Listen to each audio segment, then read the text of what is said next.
Hey guys, good evening. Ngayon ay, anong oras na ba? 11:20. So, late tayo nakauwi guys. Kasi yung bus.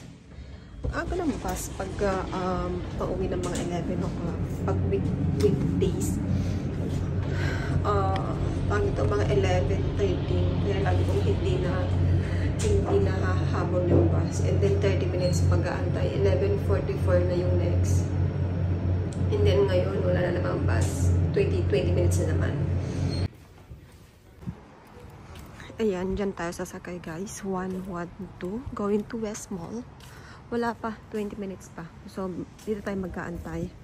Kasi, malamig at laging umuulan. Ayan, naulan siya mga friends.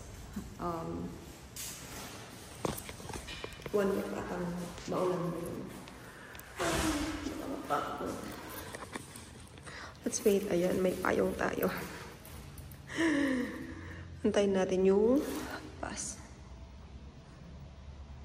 Makakauwi tayo sa bahay ng mga 12:53 siguro, mga ganun. Hi! So guys, kamusta kayo? It's been a while. Parang natamad na ako mag-vlog. Wala naman akong masabi. Wala nang ganap sa buhay ko. Wala nang masyadong ganap.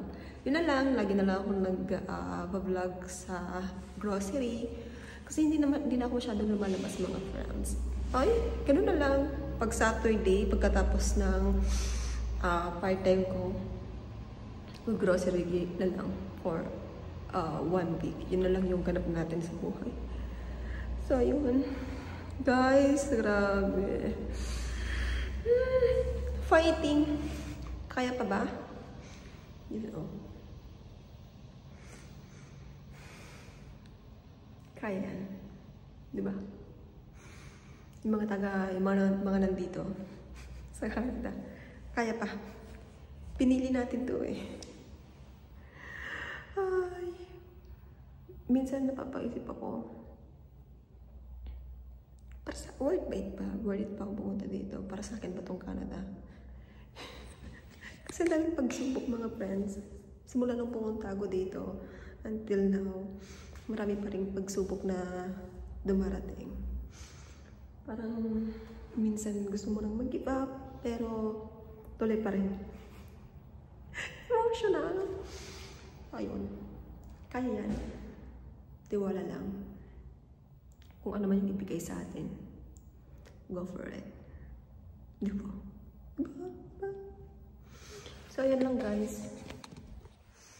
Mag-isa po.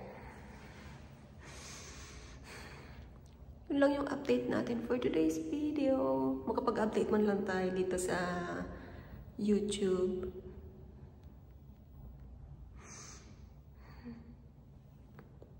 Nantok na ako.